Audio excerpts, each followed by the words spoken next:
Good morning बच्चों।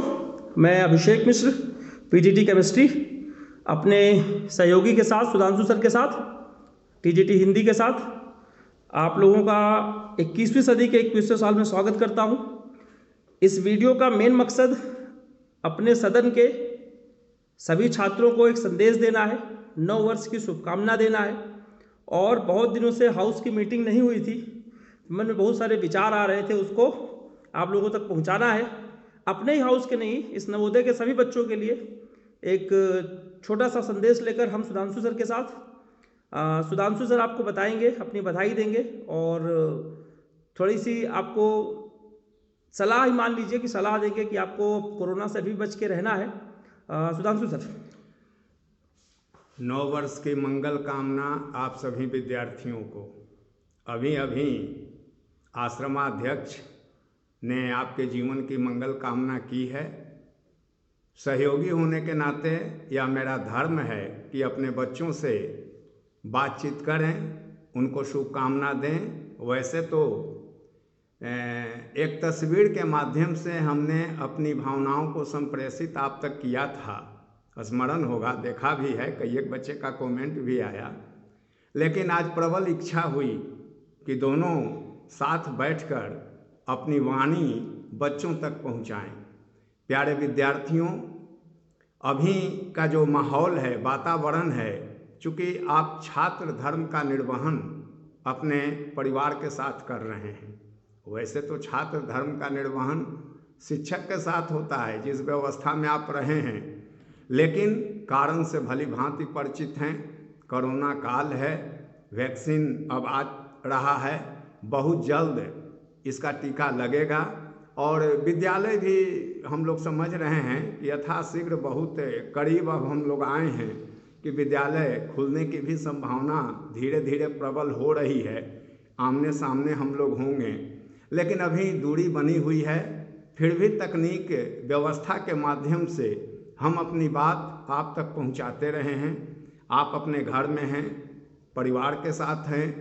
हमेशा ध्यान रखिए कि गौण कार्य रचनात्मक नहीं हो और रचनात्मक कार्य गौण नहीं हो। आप मेरी बात को समझ रहे होंगे। रचनात्मक कार्य आपका क्या है? अध्ययन करना, समय से भोजन करना, समय से खेलना, समय से सारे विषयों पर गंभीरतापूर्वक अध्ययन करना। जो कुछ भी सहज भाव से विद्यालय से बन रहा है वह आप तक पहुंचाया जा रहा है। और ऐसा नहीं कि विद्यालय में नहीं है, बंधन से हटे हुए हैं, बंधन मुक्त हैं, घर में हैं, दिन भर खेलते ही रह रहे हैं। माता पिता, पापा मम्मी कुछ कह रहे हैं तो ऐंठ के बगल से निकल गए। छोटा या बड़ा भाई बहन है तो आपस में उलझ गए। खाने के समय थाली को थोड़ा आगे हटा दिए कि ये कहे थे तो वो नहीं बना। बाबू, विद्यार्थी धर्म, छात्र धर्म एक साधक की दिनचर्या होती है। और मुझे यकीन है, पूर्ण विश्वास है अपने बच्चों पर कि जो नवोदय में उत्तीर्णता हासिल करके, प्रतियोगिता उत्तीर्णता हासिल करके आप यहाँ उपस्थित रहे हैं, लंबे समय से आपकी दिनचर्या चल रही है, यह बंधन आप टूटने नहीं देंगे। अपने शिक्षक को गौरवान्वित करेंगे, घर में रहकर, टोला में रहकर, गांव में रहकर, समाज में रहकर। लोगों को उदाहरण देना होगा कि फलना बाबू का बेटा देखो कैसे पढ़ता है, नवोदय का छात्र है। फक्र होगा हमको, सर को, आपके सभी गुरुजन वृंद को। प्यारे विद्यार्थियों, हमेशा ध्यान रखिए कि आप एक समय नियोजन के मुताबिक अपनी दिनचर्या को बनाए रखिए, कमज़ोर मत होने दीजिए। 10वीं वर्ग के छात्रों के लिए बोर्ड परीक्षा 4 मई से निर्धारित की गई है। द्वादश वर्ग के छात्रों के लिए 12 क्लास आपकी भी परीक्षा समय से होगी। धीरे धीरे समय और लहरें किसी की प्रतीक्षा नहीं करती, इंतजार नहीं करता है, रुकता नहीं है। देखते ही देखते अभी हम बोल रहे हैं, 2-3-4 मिनट निकल गया। समय रुकता है क्या? लहरें टिकता है क्या? न रुकावट है न टिकावट है। प्यारे, अपने जीवन को संवारने का, भविष्य को आगे सुंदर बनाने का सारी तरकीब आपके पास है। इसलिए अभी के समय में आप अकेले नहीं हैं। माता पिता की शीतल छाया में, अपने घर में आप हैं, मैंने तो देखा है कि नवोदय में जब गर्मी की छुट्टी होने की चर्चा होती थी या ग्रीष्मावकाश, तो बच्चों में जो उत्साह होता था कि एक सप्ताह पहले अपनी गठरी मोटरी सरियाने लगता था। आई ऐसा प्राकृतिक मार पड़ा, ऐसी बीमारी आई कि गठरी मोटरी घर में ही पड़ा हुआ है। एक बात और सुधांशु सर कि हमने ज़्यादातर लड़ाई जीत ली है, 80% हिस्से की लड़ाई हम कोरोना से जीत चुके हैं। थोड़ी सी बात रह गई है, थोड़ा सा संयम और बरतना है। बच्चों का फोन बहुत आता है सर, इस मामले में बातचीत करते हैं थोड़ी सी कि बहुत फोन आता है कि सर स्कूल कब खुलेगा कब खुलेगा, छोटे बच्चे बड़े परेशान होते हैं। तो मतलब यही सलाह इनको देनी है कि अभी ऐसा ऊपर से निर्देश नहीं आया है छोटे बच्चों के लिए, और अगर पहले आएगा भी तो मेरे ख्याल से 10th और 12th के लिए आएगा। तो छोटे बच्चों को बस यही कहना है, जितने नवोदय के छात्र हैं छात्राएं हैं सभी सदन के, ऐसा नहीं हम अपने सदन की बात कर रहे हैं, उन सबको यह संदेश देना है कि स्कूल खुलने में थोड़ा सा भी टाइम है। पहले 10th और 12th के बच्चों को बुलाया जाएगा, अभी उसका भी गाइडलाइन हमारे समिति से नहीं आया है, तो आप लोग थोड़ा संयम रखिए। जैसे इतने दिन तक आपने बिताया, थोड़ा और संयम बरतिए, मार्केट में मत जाइए, भीड़ भाड़ जगहों से बचिए, मास्क का प्रयोग कीजिए, अगर जाना हो तो हैंड सैनिटाइजर का इस्तेमाल कीजिए, बार बार सोशल डिस्टेंसिंग का पालन कीजिए। और मैं तो कहता हूँ घर से निकलने की जरूरत ही नहीं है, थोड़े दिन और, बस 1.5-2 महीने के बाद मुझे लगता है कि शायद राहत हो जाए और स्कूल खुलने की कुछ सिचुएशन कुछ ऐसी हुई है सुधांशु सर। एक लाइन है किसी शायर की कि खुदी से दूर हो तुम भी, खुदी से दूर है हम भी।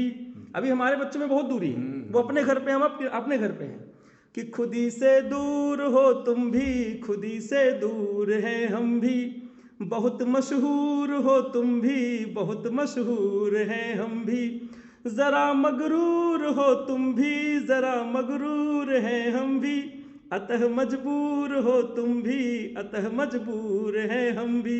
दोनों तरफ मजबूरियां हैं कि कोरोना के चक्कर में हमारी और हमारे बच्चों की मुलाकात नहीं हो पा रही है। किसी भी शायरी का जो मतलब है सर, वो कई परिप्रेक्ष्य में होता है। आप जब देखिएगा तो जहां जिस इस परिप्रेक्ष्य में आप देखिए कि बच्चे अपने घर पे हैं, हम अपने घर पे हैं, हमारी उनसे मुलाकात नहीं हो पा रही है, तो इन सब के माध्यम से हम लोग यही कहना चाहते हैं कि आप लोग अपना ख्याल रखिए, और सबसे पहले आपकी सुरक्षा जरूरी है। जिंदा रहेंगे तो पढ़ते रहेंगे, अगर जिंदा रह गए तो 6वीं वाला 7वीं में, 7वीं वाला 8वीं में, 8वीं वाला 9वीं में जाता रहेगा, लेकिन आपकी फिटनेस, आपका स्वास्थ्य ज़्यादा ज़रूरी है, पढ़ाई सेकेंडरी है। अपना ख्याल रखिए, ऑनलाइन कंटेंट के माध्यम से अपने आप को एनरिच करते रहिए, और मुझे लगता है बहुत कुछ अब कहने की जरूरत नहीं है सर, आप ही कुछ संदेश देकर बच्चों को छोड़ देते हैं। अब बच्चों को देखने की तो प्रबल इच्छा होती है, जैसे अभी आपने कहा, दोनों तरफ की बेचैनी है, चूंकि सदनीय कैंपस खाली खाली सा लग रहा है, एकदम सुना है, दिल सुना हो गया है, लगता है कि तुम रोते उस पार में, मैं रोता इस पार में, कब मिलन होगा इस दिल संसार में, ऐसी स्थिति हो गई है। लेकिन अभी सर ने जो कहा बात सही है, बहुत करीब हम लोग आ चुके हैं। यह जो स्थिति रही है, ये स्थितियां छट रही हैं धीरे धीरे। सर काफी कम सैंपल लगे हैं, झारखंड में मुश्किल से 1000-1500 केस लगे हैं। बहुत जल्द हम आप लोग परिसर में भी आएंगे, स्टेट गवर्नमेंट का तो खुल भी गया, पूर्ववत व्यवस्था बहाल होगी। तो प्यारे, जो कुछ भी कहा गया है इसको गंभीरता पूर्वक लीजिए, अपने माता पिता के आदेश को पालन कीजिए, अवहेलना कभी नहीं हो। और आपके मन में जिज्ञासाएं हैं, स्वाभाविक भी है, बच्चे का बाल स्वभाव होता है, बाल चंचलता भी होती है, हम लोग समझ रहे हैं, क्योंकि उस स्टेज से हम लोग निकले हैं। तो आप रचनात्मक कार्य में लगे रहिए, ससमय अध्ययन करते रहिए, और प्रभु कृपा से सब कुछ मंगल होगा। इन्हीं शब्दों के साथ जी सर, बिल्कुल कोटिसा धन्यवाद। लास्ट में मैं एक लाइन और कहना चाहूँगा बच्चों कि मेरी एक शायरी है कि थोड़ी खुशी बांटता हूँ, थोड़ा ज्ञान बांटता हूँ, प्रकृति के जर्रे जर्रे को मैं सम्मान बांटता हूँ। थोड़ी खुशी बांटता हूँ, थोड़ा ज्ञान बांटता हूँ, प्रकृति के जर्रे जर्रे को मैं सम्मान बांटता हूँ, छुपा कर दुनिया भर के रंज गम को अपने सीने में। जो मुस्कुराता है जरूरी नहीं अंदर से खुशी हो, छुपा कर दुनिया भर के रंजो गम को अपने सीने में, मैं जहाँ भी जाता हूँ बस मुस्कान बांटता हूँ। धन्यवाद, आप लोग खुश रहिए, मुस्कुराते रहिए।